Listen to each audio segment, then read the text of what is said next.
Yeni bir hikaye yazma zamanı değil de yarım kalan hikayelerimizi devam ettirme zamanı. O kadar önemli bir yıl ki hani böyle hakikaten paranızın tamamen bittiğini ve bunun nasıl olduğunu anlamadığınız bir yıl. Bildik Mesela. dünyanın tamamen Değiştiği değiştiğini bir hangi dönemi. yılda göreceğiz mesela biz? Kibre ve egoya kapılan kaybeder gibi kaybeder.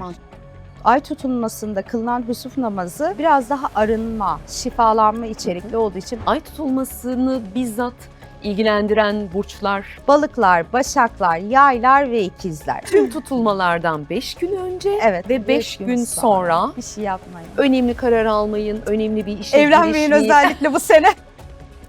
Aslanlar, kovalar, boğalar, akrepler. Onlar için yeni bir kimlik zamanı. Yeni bir parti daha kurulur. Aa, Evet. yeni partinin yanı sıra bir parti daha Daha mı? kurulur. Allah Allah. Evet. En çok güçlü olduğunuz yer, en çok yara aldığınız yerdir. Oraya bir bakın ve orayı iyileştirmeye çalışın.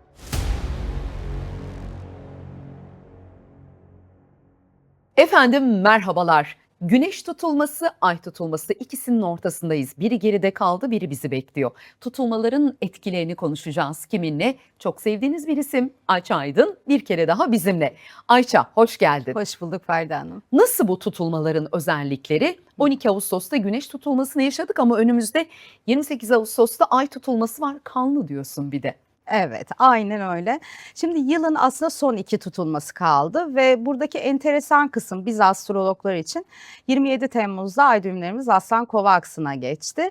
12 Ağustos tutulması daha önceki dönemlerde 18 yıl 11 ay önce yaşanmış ve Saros ailesi döngüsüne baktığımız zaman çok önemli tutulmalardan bir tanesi ve 2,5 yıl boyunca etkisi devam edecek.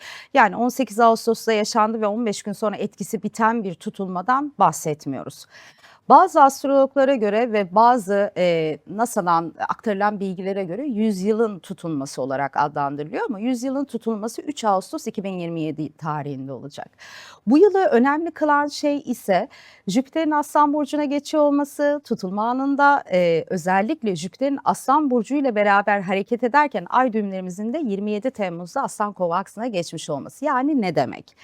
Şimdi öncelikli olarak aslan sahne, liderler, işte siyaset, kraliyet aileleri, ünlüler, göz önündeki kişiler Kova'da daha halkın özgürleşmek istediği, kendini ifade etmek istediği bir alan. Dolayısıyla bu ikisi çarpıştığında bir aksta hem dünyada hem de bireysel hayatlarımızda çok önemli etkiler oluyor açıkçası. Aslanları mesela direkt etkileyen bir tutulma mı güneş tutulması? Sabit burçları doğrudan etkiliyor. Aslan, boğa. Aslanlar, kovalar, boğalar ve akrepler Akrep. doğrudan etkileniyorlar ama burada derece çok önemli. Eğer haritanızda 18 ile 23 derece Aslan burcunda yerleşimleriniz varsa tabii ki birinci derecede çok etkileniyorsunuz. Ben bu senenin böyle her burç içerisinde çok büyük değişimlere gebe olduğunu düşünüyorum. Yani doğrudan şu burç şanslı demek aslında çok havada kalacak bir yorum olacaktır. Çünkü tamamen kimlik değiştirmeye çalıştığımız ve başka bir evreye geçtiğimiz bir zaman dilimindeyiz. Ardı sıra bu sefer ay tutulması geliyor. Ay tutulması biraz daha halk, toplum, bireyler ve duygularla da ilgilidir. Güneş tutulmaları çok daha serttir zaten baktığımızda. Doğrudan hem liderleri ve hem tanınan kişileri etkilediği için. Tabii herkesin aklında şöyle bir soru oluyor ister istemez. Yaşadığımız 99 depreminde de aslan tutulması etkisi olduğu için bu hareketlilik olabilir mi diye kaygılanıyorlar ki tutulma daha başlamadan önce aslında Kolombiya'da 7,4 bir deprem Epey büyük bir gördük. deprem. Geçmiş olsun dileklerimi iletiyorum. 126 nolu Saros ailesine baktığımızda 2008 dönemine bizi aslında atıyor olacak. Bireysel hayatlarımızda o 2008 yılında kapatamadığımız, yorulduğumuz ya da zorlandığımız ne varsa sistem burada bunu kapatmamızı istiyor olacak. Fakat bence çok ilginç ve çok kibirli bir yıl. Aa, Evet. 2026 mı 2027 için mi bu 26 için söylüyorum. He. Özellikle Jüpiter'in Bir şey Aslan'a kalmadı o da gidiyor. gidiyor ama 2027 daha da agresif 5 tutulmamız var. Yani normalde sistematik olarak gökyüzünde biz 2 ay tutulması, 2 güneş tutulması yaşarız. Bu sayı çoğaldıkça Etkisi de artıyor. gerilim artar, etki artar ve bireysel hayatımızdaki zorluklar da artar. Şimdi dünyanın geldiği eşiğe baktığımızda zaten hani hangi habere yetişeceğimizi Doğru. şaşırdığımız bir gündem içerisindeyiz. Ve biz hep 2025'te dedik ki 2026'yı biz 2028'e kadar hissedeceğiz. Çünkü hem Aslan Kovaks tutulmaları 18 ay devam ediyor olacak, hem de 5 tutulmayı deneyimliyor olacağız ki bir Mars retrosu var. Akıllara zarar 2027 yılında o Başak tutulmasıyla beraber. Kritik zamanlar aslında her birimizin hayatı için de kritik zamanlar. Sağlığa bir kere çok dikkat edeceğiz. Paramıza çok dikkat edeceğiz. Malımıza, Tam ne yapalım mülkümüze. diye soracaktım. Evet, çok dikkat edeceğiz. Özellikle ay tutulmalarında husuf namazı İslamiyet'te çok önemlidir. Güneş tutulmalarında küsuf namazı çok önemlidir. Bu bireyselde tevekkül etmek, teslimiyette olmak, işte duamızı, niyetimizi yapmak için, ferahlamak için iyi bir dönem. Yani bence 2026 ve 27 yılları aslan biraz gösterişle ilgilidir, parayla, har vurup parmağı savurmakla ilgilidir. Hepimiz hem çok kibirin eşiğinden geçiyor olacağız egonun, hem de gösteriş uğruna çok para harcatabilecek 2 yıldan bahsediyoruz. Aman dikkat. O kadar önemli bir yıl ki hani böyle hakikaten paranızın tamamen bittiğini ve bunun nasıl olduğunu anlamadığınız bir yıl olabilir bu yıl biterken. Tabii ki dünya için önemli bir yıl. Yani Gazze'de hala biliyorsunuz İnsanlık dramı var. cümlelerimizin mecburen YouTube politikaları gereği mimleyerek söylüyoruz ama burayla ilgili yeni gündemler tabii ki oluşabilir. Allah korusun. Aynı Olmasın zamanda inşallah. inşallah Devam eden sıkıntılı bölgeler mesela Rusya, Ukrayna, Hı hı. ne bileyim Amerika, İran hattı. Şimdi 12 Ağustos tutulması Avrupa'yı etkisi altına alan bir tutulma. Çünkü biz Türkiye'den izlemiyoruz. Doğrudan Avrupa'dan izleniyor. İşte İspanya, İzlanda, Grönland, ABD buraları acayip etkileyecek bir tutulma. Avrupa'da çok büyük sokak hareketleri oluşabilir. Tabii ki bunlar olasılıktır. Grönland'da çok büyük hareketlilikler oluşabilir. Daha evvel de aslında yayında konuşmuştuk. O temalara geldik. Çünkü güneş tutulması hangi ülkeden izleniyorsa o ülkede maalesef ki sert etkiler oluşabilir.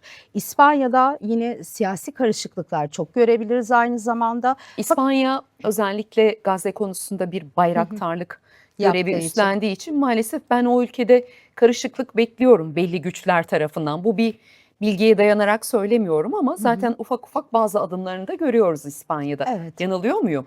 Uğraşırlar Yanılmıyorsun. yani. Evet, aynen öyle Ferda Hanım. Zaten 12 Ağustos tutulması Algenobi sabit yıldızında oldu. Bu ne demektir? Hırs demektir, güç zehirlenmesi demektir. Agresif enerji ve bir başkasını ezmeye çalıştığı bir etki demektir. Dolayısıyla bu ülkelerde acayip olaylar görebiliriz. Avrupa'nın genelinde uydu, GPS, siber saldırılar, devlet başkanlarına da olabilir bunlar. Yurt dışı bazı, Avrupa bazı söylüyorum bunları.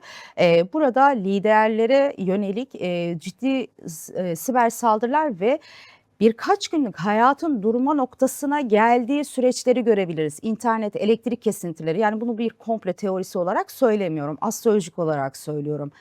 Ama Rusya-Ukrayna konusunda ise yani o bir şekilde elbette ki barışa bağlanacaktır ki yani çok uzun yıllar oldu. Ben Gazze tarafında aslında Türkiye'nin masasına bir arabuluculuk gelmesini bekliyorum. Ankara'nın masasına ilginç bir şekilde. Ama bunu böyle yakın bir tarihli söylemiyorum. Hani bilginiz olsun. Özellikle 2027'ye doğru biz bunun emarelerini görebiliriz. Mekke Anlaşması imzalandı biliyorsunuz ki bu çok önemli bir anlaşma ve bu anlaşmanın içerisine girecek birçok ülkeyi de konuşabiliriz. Hani belki burada Genişleyecek yani çok anlaşmanın ciddi. çeperi. Evet, aslında bir NATO gibi düşünün onları da, yani bir NATO ittifakı gibi olacak bu Mekke Anlaşması. Bununla beraber aslında Türkiye'den birçok lokasyon, özellikle İran konuşuluyor. Bu noktada mesela Mekke seferleri, tren seferleri konuşuluyor. Bunların 2027'nin yaz aylarıyla beraber harekete geçmesini bekleyebiliriz. Nereden bekliyoruz? 12 Ağustos tutulması 2,5 yıl etkili bir tutulma olduğu için Bir saniye, bekliyoruz. şimdi bizim bu geride bıraktığımız 12 Ağustos güneş tutulması Evet. 2,5 yıl mı etkileyecek? Evet. 6 ay falan değil mi? Hayır, yani tutulmanın dakikası 2,18. He, bu bireysel yaşamlarımız için ne diyor? Yani bu 2,5 yıl o zaman önemli bir Evet. Yani zaman. şimdi gökyüzünde bence çok özel ve çok kilitli bir eşikten geçiyoruz bireysel hayatlarımız için. Özellikle 12 Ağustos'un Algenobi sabitinde olması, 28 Ağustos tutulması da Fomalhaut sabit yıldızında. Fomalhaut çok güzeldir, çok bereketli bir sabit yıldızdır. Aslında ay tutulması daha yumuşak baktığımızda. Dolayısıyla bizim bir şeyleri inşa etmemiz gerekiyor. Ben şu anda mesela siz de rast geliyorsunuzdur. İnsanların daha hayatını inşa edebildiğini düşünmüyorum. Neden? İşte ekonomik sıkıntılar olabiliyor, aile içi kargaşalar olabiliyor, birçok şey. Burada aslında herkese sistem diyor ki kendi hayatını artık inşa etmen gerekiyor. Çünkü seni senden başka kimse kurtarmayacak. Kimse gelip evine 2 ekmek bir yumurta bırakmayacak. Yani kendi hayatını ve ruhsal arayışını tamamlaman gerekiyor. Gerçekten buranın kilit noktası kibir ve ego. Çünkü Jüpiter Yani sen kibre ve egoya kapılan kaybeder gibi bir kaybeder. manşet çıkar mı buradan? Kesinlikle ya zaten Ferda Hanım, Jüpiter'i astrolojide o kadar yanlış okuyoruz ki. Şimdi Jüpiter Zeus zaten mitolojik hikayesini de okuduğunuzda zaten benim ne demek istediğimi anlayacaklardır. Büyütebilir. Mesela kilo alırsınız kiloyu büyütür. Paranız vardır parayı büyütür. Harcarsınız harcamayı büyütür. İşte en ufak bir yeriniz kesilir kanamayı büyütür. Yani büyütme ve abartma eylemi olan ve fanatik tutumlarıyla bildiğimiz bir gezegen. Şimdi siz bir konuda çok iyi olduğunuzu biliyor olabilirsiniz. Ama bunu bağıra bağıra kibirle başkasının üstüne basarak geçiyorsanız sistem bunun cezasını verir. Öyle bir zaman yani. Öyle bir zaman. O Attığınız kadar adımlara dikkat edin. çok dikkatli olunması gerekiyor ve ben yıllardır hep sizin yayınınızda şu konuda çok uyarıyorum. Yazdığınıza, çizdiğinize, söylediğinize lütfen dikkat edin diyorum. Hani söz büyüdür, söz mühürdür diyoruz ya. Biz bunun hem güvenlik açısından riskli olduğu zamanlardayız. Yani hukuksal olarak hem de o kelimelerimizin hayatımızda vücut bulduğu zamanlardayız. Güzel şeyler kodlayın hayatınıza. Güzelliği çağırın. Yani burada sevgili Zeynep Hoca'ya da sevgilerimi iletiyorum. Mesela Feng Shui uzmanı Evet, Zeynep Hanım. Akçay çok severiz. Ve kendisi de mesela hep defalarca bunu söyler. Yani hani kelimelerinize dikkat edin. Ya siz zaten hakikatin peşindeyseniz, dürüstseniz, ya sistem yani Yüce Rabbim zaten bunun ödülünü sizlere verecek ama bu sene bence özellikle para. Çok dikkat edeceğiz. Çünkü Harcamalara gösterişli dikkat olmak edelim. isteyeceğiz. Havalı olmak isteyeceğiz. Herkes beni beğensin. Herkes beni övsün. Ama bir bakacaksın Yerlerdesin. İşte ya nirvana ya aşağısı. Yani burada karar senin. Dolayısıyla Aslan Kova aksına geçmemizle beraber son 7 ayda aktif olan ilk tutulma ekseniyle beraber biz güç kimde, gösteri kimde, liderlik kimde, kim gücü yeniden yazıyor bunu görüyor olacağız. Umarım her birimize güzellikler getirir ama dünyada da çok ilginç şeyler olacak aslında. Ben izninizle kısaca oraya da lütfen. değinmek istiyorum. Bunlar Mesela- öngörüdür diye de hemen bir Evet. dipnot düşelim. Bunlar tabii ki bir olasılık dahilinde astrolojik semboller incelenerek yorumlanıyor. Kafkasya çok ilgimi çekti jeopolitik haritalarda benim özellikle. Kafkasya ve Orta Asya hattı ilginç. Özellikle Türkiye, Ermenistan ve Azerbaycan bu birbirine bağlayan o ulaşım hattından bahsediyorum. Orada enerji yollarında bir proje hayata geçebilir. Çok ilginç geliyor şu anda Azerbaycan'la işte Ermenistan nasıl bu işin içinde diye. Ama Karabağ zaferi sonrası çok şey değişti. Evet Ermenistan çok şey hattında. değişti ama sadece bir tren hattından bahsetmiyorum. Yani bir lojistik, bir güçten bahsediyorum. Burada çok ilginç ve güzel şeyler olacağını düşünüyorum açıkçası ülkemiz için. Savunma sanayinde yine yeni bir düzenleme, yeni bir eşik bekliyorum. Yani burada İHA, SİHA başlığının ötesinde hava savunmasında elektronik harp mesela bu çok önemli başlıklardan bir tanesi olacaktır. İnsansız hava sistemleri, işte uzay teknolojileri üzerinden Türkiye'nin uluslararası bir güç veya bir güç olarak tanımlandığı yeni gelişmeler bekliyorum açıkçası. Ama beni korkutan biraz işte şu uydu, navigasyon, GPS sistemlerinde yaşanabilecek çok olağan dışı bir gelişme. Burası çok ilginç. Bir anda bir kesinti uluslararası büyük bir krize dönüşebilir tüm dünyada. Burada zaten hep önümüzdeki dönemin savaşları biz hep biraz daha enerji hatları demiştik ya. Burada Birileri bizi kontrol mü ediyor? Kim sinyalle uğraşıyor? Soruların çok sorulduğu bir döneme doğru da gidiyoruz açıkçası. Bana şunun cevabını versene Ayça. Mesela buna gökyüzünde ne sebep oluyor? Şimdi şu an biz bir aradayız. Hı hı. Neyin arasındayız? Hala insan gücü, bir taraftan yapay zeka, Hı hı. bir taraftan teknolojik gelişmelerin tam ortasında bir yerdeyiz. Ama gün gelecek insan gücü biraz daha azalacak. Azalacak. İşte mesela Amerika'da hizmet vermeye başladı. Başladı. Sürücüsüz taksiler. Şimdi bunu dünya geneline yayacaklar. Evet. Buradan yola çıkarak her şeye vurun bunu. Buna gökyüzünde ne sebep oluyor? Şimdi şöyle, Uranüs İkizler Burcu'nda, Plüton Kova Burcu'nda. Ve dolayısıyla şimdi Kova ve İkizler ikisi de hava grubu burçlar ve aslında önderlik eden burçlardan bahsediyoruz. Birisi de sabit, biri değişken bir burç. Dolayısıyla sürekli dünyanın değişen teknolojisi ve değişen insanlık bakışını görüyor olacağız. Biz Plüton Kova'yı anlatırken hep ne dedik? Bir şeyi değiştirir misin diye soran bir gezegen değil. Yani hani Değiştirir. değiştirir. Yani güç ondadır. Sormaz. Sormaz. Kendi cüce ama yaptıkları çok büyük olan bir gezegenden bahsediyoruz ki düzensiz bir burç kalışı var. Her burçta böyle uzun süreler kalmaz. Kısa süreli de kalabiliyor. Başak Burcu'nda çok kısa kalmıştı Bildik mesela. dünyanın tamamen Değiştiği değiştiğini bir hangi döneme. yılda göreceğiz mesela biz? 2032. Hmm. Evet. 2032'de göreceğiz. Çünkü hani dedik ya 5 tutulma işte falan. Hmm. 6-7'lere doğru gidiyoruz. Plütonik bir tutulma yaşayacağız zaten. Çok önemli bir değişimin olduğu bir tutulma. Siyasetten, oy vermeden, Her şey işten, değişecek. insanlık değişecek. Biz değişeceğiz. Zaten değişmek zorunda kalıyoruz. Yani her gün bir şeye ayak uydurmak zorunda kalıyoruz. Bence o 2020 döneminden beri, o evlere kapandığımız dönemden beri zaten hayat çok değişti. Ama ben şeye inanmıyorum. Yani yapay zeka ve işte robotlar insanlığı ele geçirecek, işte her şey böyle çok garip olacak, uzaylılar gelecek, uçacağız, kaçacağız. Ben ona çok inanmıyorum açıkçası. Çünkü alemlerin Rabbi Allah bizleri o kadar güzel yaratmış ki ben insan beyninin böyle kodlanıp, manipüle edilip işte böyle garip hareketleri olabileceğini düşünmüyorum açıkçası. Düzenin bir koruyucusu var Sonuçta çünkü. evet bir koruyucusu var. Dolayısıyla evet biz yapay zekayı entegre çok yaşayacağız. İnsan iş alanının bittiği, insan gücünün bittiği zamana doğru evet maalesef ki gidiyoruz ama bu hemen 3-5 yılda olabilecek bir şey değil Ferda Hanım. Dolayısıyla burada önemli olan her birimizin imkanı olanların bir toprak sahibi olması, toprakla haşır neşir oluyor olması, üretmesi, ne bileyim bir marulunu ekersin, bir domatesini ekersin. Üretmesi ve kendi ruhunu besleyebilmesi. Toprak bizi de besliyor zaten. Farkında değiliz. Şehir hayatlarında biz bunu tamamen unuttuk. Yani mesele aslında kökten sarsılma ve ani yüzleşme dediğimiz bir zaman dilimi. Ve Satürn Koç, Neptün Koç'u unutmayalım. Çünkü 2,5 yıl boyunca Satürn Onlar ve da Neptün hala Koç sahnede mi? hala sahnede. Siz Satürn Boğa'da aslında Satürn Koç'ta yaptığınız ve inşa ettiğiniz şeyin Satürn Boğa'da meyvesini yersiniz. O yüzden çok iyi değerlendirin. Hep bize mesela fikir sunuyorlar. Diyoruz ki ya bir şey mi yapmak istiyorsun? Başla. Hayallerin mi var? Yürü. Yani özgüvenini yüklen. Hani bir şekilde hayatının merkezinde kendin lideri ol. Yani başkalarına ihtiyaç duyma. O ne demiş, bu ne yapmış? Biz hep zaten onu bunu takmaktan hasta oluyoruz ya. O ayrı bir durum.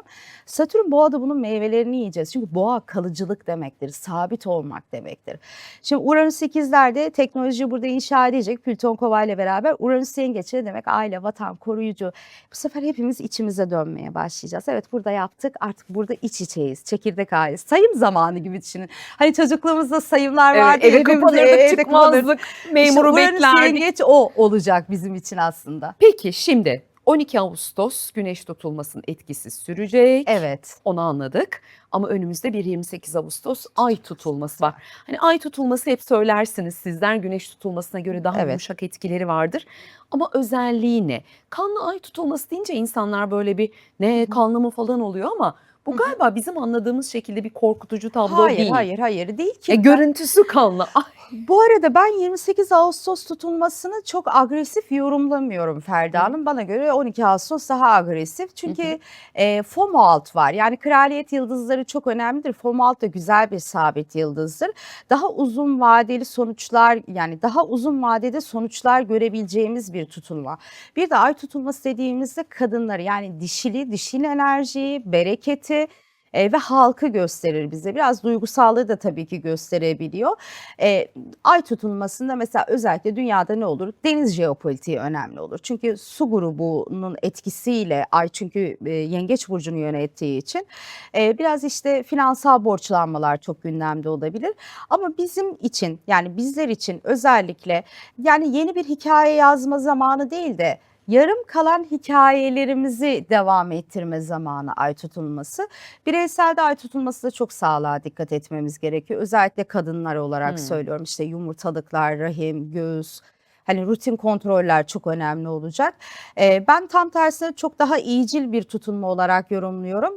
Çünkü FOMO alt biraz daha bolluk, bereket, şans, kısmet buradaki hayatınızın yönünü değiştirmekle ilgili olduğu için burayı daha işte husuf namazı kılarak. Mesela niye Yusuf namazı kılınıyor ay tutulmasında? Yani bu Tam İslam o gece tutulmanın olduğu saate mi denk getirmek lazım? Nasıl yapılıyor? Biraz ondan bahsedelim. Ayça yani ilk defa duyanlar için. estağfurullah. Şimdi 28 Ağustos sabahı da bu namazı kılabilirler. Şimdi şöyle 4:23 ile 5:33 arasında özellikle bunun kılınmasını öneriyor uzmanlar. Burada husuf namazı ay tutulması sırasında Allah'a yönelmek amacıyla işte teslimiyet en az 2 rekat kılınması uygun görülür. Ve burada istiğfar, tövbe, zikir çekmenin hem bir arınma hem de bir şifalanma olduğunu söylerler. Niye mesela tavsiye ediliyor ay tutulması? Onu çok anlayamıyorum. Şöyle, Yani güçlü bir göksel olay olduğu için mi yoksa orada bir sır var? Onu yakalayın bu gece demek için mi? Allah'ın kudretinin alametini görmemiz için derler İslam ehli olanlar. Yani çünkü güneş de ay da tutulur diyor. Dolayısıyla siz Allah'ın kudretini diyor gökyüzünde görebiliyorsunuz Ha, Allah'ın diyor. kudretini secde Edin. etmek gibi Teslimiyet. algılayabiliriz. Orada bir Teslimiyet güzel. tevekkül yani ay tutulmasında kılınan husuf namazı biraz daha arınma, şifalanma içerikli olduğu için bence hepimizin de çok ihtiyacı olduğu için Kesinlikle. kılmakta fayda var aslında. Peki ay tutulmasının bireysel yaşamlarımıza Evet. etkisi. Yine soracağım. Sizler genelde buna genel cevaplar veriyorsunuz ama ay tutulmasını bizzat ilgilendiren burçlar var mı? Tabii ki var. Yani şimdi şöyle 4 derece balıkta olduğu için bir kere balıklar, başaklar, yaylar ve ikizler. Hani doğrudan onlar birinci derecede aslında tutulmanın bence kısmetli ve şanslı burçları. Şimdi tutulma çünkü 4 derece FOMO altı üzerinde olduğu için bu burçlar için aslında destekleyici, işte öne çıkarıcı veya hayallerini hayata geçirme dediğimiz bir etki de olacak. Sabit burçlar zaten 12 Ağustos tutulmasından çıkacakları için aslanlar, kovalar, boğalar, akrepler onlar için yeni bir kimlik zamanı. Yeniden bir kılıf değiştiriyor olacaklar. Ama işte o sabit burçlar özellikle 18-23 derecedekiler ya kibir yine aynı şeyi söyleyeceğim ama kibirden ve kibrin gölgesinden gerçekten uzak durmaları gerekiyor. Ben hep bu tutulmayı bu 4 sabit burç için adeta Sırat Köprüsü'ne benzetiyorum. Yani ya düşersin ya dediğim gibi yukarıya çıkarsın çok dikkat etmek gerekiyor. Bir de şimdi 28 Ağustos ay tutulmasında 12 derece Jüpiter'imiz zaten Aslan Burcu'nda oluyor olacak ve gökyüzünde Satürn retroda. Neptün retroda ve Plüton retroda, Juno retroda. Yani Dolayısıyla bu sabit burçlar ve işte balıklar, başaklar, ikizler, yaylar bireyselde ilişki, aşk, flört, evlilik gündemleriyle ilgili biraz kritik olabilir. Oraları iyi yönetmelerinde fayda var ve ben zaten ne tutulma öncesi yani 5 gün öncesi ne de tutulmadan 5 gün sonrası bir şey yapılmasını önermiyorum. Yani bir boşanma kararı, bir imza, bir evlilik, hatta bir astrolojik danışmanlık bile almayın. Çünkü hepimizin algılarının çok kapandığı bir dönemdir. Saç kestirmeyin mesela. Bazı uzmanlar der ki tutulmalarda saç kestirin. Hayır, kesilmemesi gerekiyor. Çünkü tutulmanın enerjisi zaten vücudumuzda biriktiği için attığınız o parça ya da saçınızdan tırnağınızdan attığınız parçanın enerjisini de başka yere yayıyorsunuz aslında. Bunu yapmamanız gerekiyor. Bunu Zeynep Hoca daha iyi bilir. tüm tutulmalardan 5 gün önce Evet, ve 5 beş gün sonra bir şey yapmayın. önemli karar almayın, önemli bir işe Evlenmeyin girişmeyin. özellikle bu sene. Bu sene yani gerçekten evlilik için o kadar kritik bir yıl ki. Hala 2026'da bunun Evet. 2026'da evlenenler şimdi. Yani Allah mutlu etsin ama hem Öyle tabii. Merkür Retrosu hem Venüs Retrosu geliyor. Ekim-Kasım zaten kilit bir ay. Burada tutulmalar var. Şimdi benim kız kardeşim de evleniyor. Yani abla Allah diyor mutlu düğün etsin. tarihi verir misin? Veremiyorum. Yok. Gökyüzünde bir karşılığı yok. Bahtına ne düşerse artık. Evet ve burada ben şöyle bir parantez açmak istiyorum. Şiron Boğa burcunda retroya başladı bu arada. Fakat Eylül'de bir Koç'a geri gelecek. Koç'ta retroya devam edecek ve 2027'ye kadar bu retrosu devam edecek. Bu biraz yaralarımızın sarılması ile ilgili. Yani Şiron bizim yaramızı silmez ama en çok güçlü olduğunuz yer en çok yara aldığınız yerdir. Oraya bir bakın ve orayı iyileştirmeye çalışın bu tutulmayla Sadece beraber. birer cümle yanıt istiyorum bu sorulara. Detayına inmeyeceğim. Siyaset arenası karışıklığını sürdürecek mi? Oo, tabii. Tabii. Hatta yeni bir parti daha kurulur. Aa, Evet. yeni partinin yanı sıra bir parti daha Daha mı? kurulur. Allah Allah. Evet. Bölünmeler, ayrışmalar, Çok olacak. operasyonlar devam edecek mi? Özellikle Adalet Kesinlikle. Bakanlığı'nın yürüttüğü soruşturmalar, operasyonlar çok dikkat çekiyor son dönemde. Evet. Ona da yeni halkalar ekleniyor mu? Olasılık dahilinde yeni halkalar eklenecektir ama bazı tutuklu isimlerin de hani serbest Salıverileceğini kalması, düşünüyorsun. denetimli serbestlik ama siyasi yasak dahilinde yine yargılamaları devam eder. Bazılarının evet salınmasını beklerim ama bazı tutukluluk süreçlerinde devamını da beklerim. Siyaset oldukça karışık olmaya devam edecektir zaten. Seçime kadar da bugünden böyle gider. İşte Muharrem İnce'yi çok konuşacağımız bir dönem olacaktır zaten. Onun nerede duracağı çok Hı hı. önemli olacak. Siyaset yani Anlatmaya gerek yok diyor.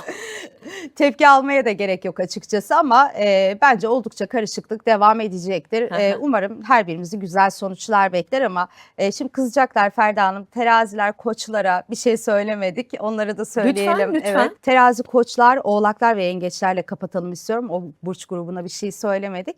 Onlar için de aslında önemli bir tutulma ama nerede önemli olacak? Sağlık konusunda bir çok önemli olacak kendileri için ve bazı koç, terazi, oğlak, yengeçler için de kritik iş değişiklikleri ya da yükselmeler hayatının merkezlerinde olabilir ve taşınma Yükselen aksları da terazi mi tetikleyebilir. diyorsun? Valla bir terazi olarak ben de umutla bekliyorum. Hayırla gelsin, ne geliyorsa derim hep ben. Evet ama şunu söyleyeyim hani kızmasınlar diye söylüyorum. Her 12 burcun özelinde zaten olasılık dahilinde çok önemli bir kabuk değişimi. Neyden ne kadar muafsınız, neyden ne kadar muaf değilsiniz. Bunu bir kendi içinizde adalet terazinizde tartın ve sakin olmaya çalışın. İnanın günün sonunda 2027 Mart'ına geldiğimizde diyeceksiniz ki hiçbir şey için değmiyor. Değmezmiş. Şimdiden daha vakit var, erken bile sayılabilir ama aslında bir yılı daha bitirmeye çok da yakınız. 2027'nin manşetini şimdiden ne atarsın Ayça? Zor bir soru mu? Aslında zor değil de yeni yasadan sonra ben zorlanıyorum Yani biraz. kafanda mesela şu yıl diyebileceğimiz bir yıl mı? Mart 2027? ayını asla unutmayacağız 2027'de. Asla unutamayacağımız Genel teması ne? Mars'ın retrosu ve tutulma orada çok önemli. Şubat ve Mart ayındaki gökyüzü etkilerini asla unutmayacağız. Yani bundan 2035'e de gelsek orayı hala hatırlıyor olacağız. Ama kritik. Kritik. Olasılık dahilindedir. Tutulmaları konuştuk çünkü etkileri devam ediyor. Ayça çok teşekkür ederiz. İzleyicilerimize de hep olduğu gibi birlikte teşekkür edelim. İzlediğiniz için sağ olun, var olun. Görüşmek üzere.